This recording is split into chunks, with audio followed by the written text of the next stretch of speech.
Hi, hello everyone. This is Robin Bates and I am going to do my video today about emotions. The last few weeks we've been talking a lot about our thoughts, our relationship to our thoughts, our styles of thinking, allowing our thoughts, shifting our attention away from our thoughts. So we've been doing a lot of playing around with thoughts, and now we're going to move into emotions. So today I'm going to start really broad and talk about emotions in general, and then I'm hoping over the next few weeks we'll lean into some individual emotions, which will be really fun. But before I get started, I'm going to teach you another breathing exercise. This one is called the 4-7-8. This is a really good one for anxiety, for sleeping at night, because this is one where you're breathing out longer than you're breathing in. So what you're going to do is you're going to breathe into a count of 4, hold for a count of 7, and breathe out for a count of 8. So you're spending a lot more time holding your breath and exhaling than you are breathing in. And it will bring your central nervous system down. It will calm you down. It's a really great one. You have to get yourself patient enough to do it and to count. And when you can do that, it's a great one for anxiety and for anger too. All right, so let's start. So we're just gonna do I'll count through one of them, and then you can just practice on your own for a little bit, and then we'll get started on what I wanna talk about. Okay, so everybody sit up straight in their chair. Get comfortable, maybe take one big breath and just release it out. And make sure that your body is relaxed and that your shoulders are down. And you can either do this laying down where you're actually you can even put your hand on your belly so that you can kind of see if you can get yourself to breathe deep into your abdomen, or you can do it sitting up like this. So when I say start, we're going to breathe into the count of 4. We're going to hold to the count of 7 and exhale to the count of 8. Ready?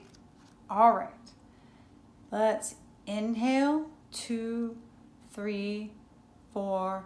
Hold, 2, 3, 4, 5, 6, 7.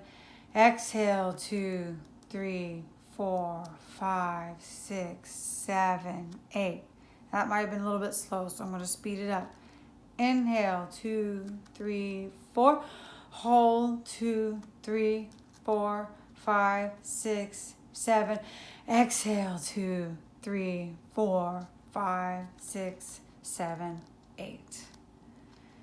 I'm going to give you a minute just to see if you can do a couple rounds on your own, and then we will move on to our topic.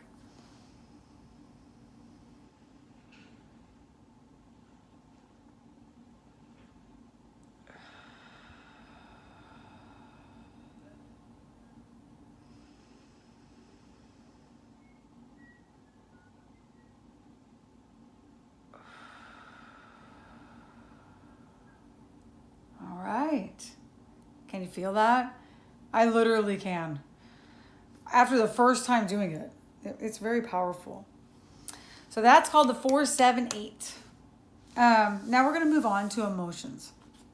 So I want you to have a pencil and a piece of paper ready, or a pen and a piece of paper, because I'm going to ask you a question and I want you to write down the answer.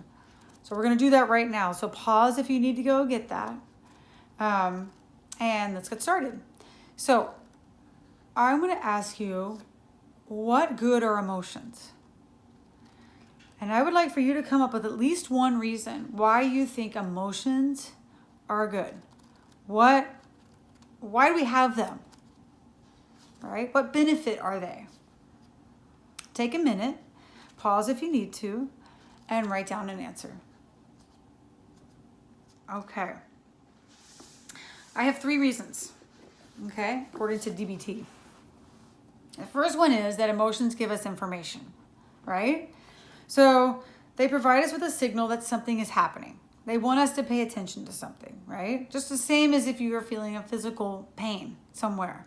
It means pay attention to this, take whatever action you need with this. Sometimes our emotions are communicated by gut feelings or intuition. All right, so it's not necessarily things on the outside, but also things on the inside that our emotions are asking us to pay attention to. Number two, that was number one. Number two, emotions communicate to and influence others. So the look on our face, the tone of our voice, our body posture, there's so many ways that we are always communicating our emotions to other people. And we do this oftentimes to influence them, to help us, or take some action in response to how we're feeling. So if we feel lonely, or if we feel scared, right? Or if we're angry and we need to set a boundary, or we need some time alone, or whatever it is, our emotions help us to express that to someone else, right? Or maybe they help us to communicate that we need support or help, or anxious about homework, right?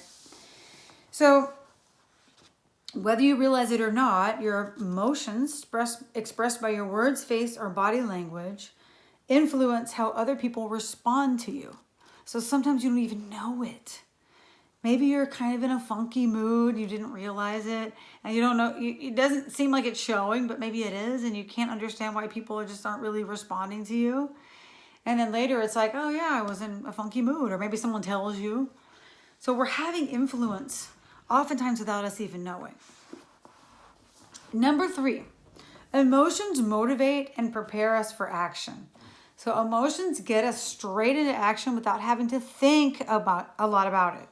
And obviously this is a very, very primal purpose of emotions, is to get us straight into action without having to stop and think, should I run away from this lion? What's the best option, right? No, we just have to get into action right away, right?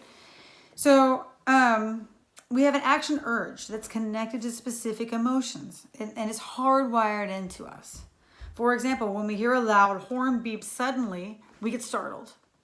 All right, that's just an instant reaction to something that we're feeling because of some outside stimuli. Emotions save time in getting us to act, and like I was just saying before, our nervous systems activate so we don't have to think it through. And strong emotions can help us overcome obstacles. So this is sort of the action. Emotions put us into action in spite of obstacles, in spite of, our urge to think about it. They override all that and get us right down to what it is that we need to do. Okay, so those are three very, very valuable benefits of having emotions.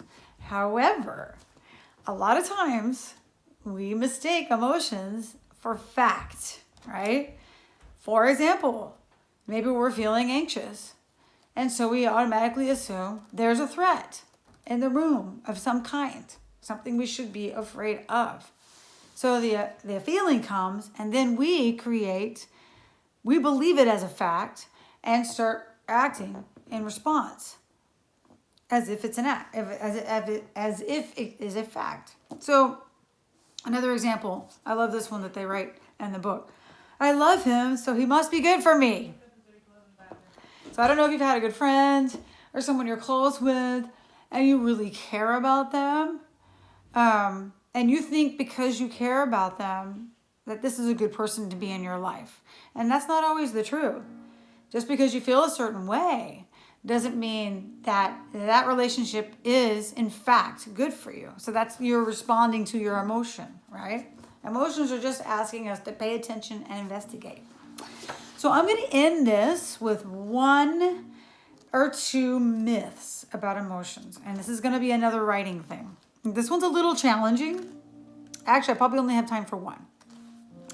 So I'm going to write down, or I'm going to read you a myth, and then I want you to try and challenge that myth. I'm going to pick a good one. How about,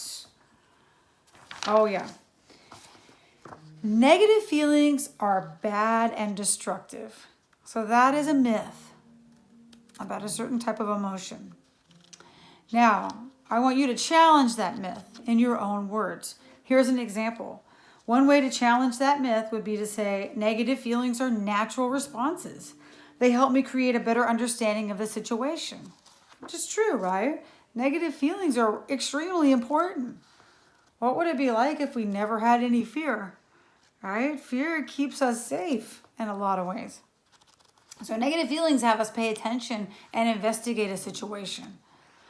So how would you rewrite it? Even just with one sentence. I want you to take some time after this video and rewrite or challenge that myth. Again, it's negative feelings are bad and destructive.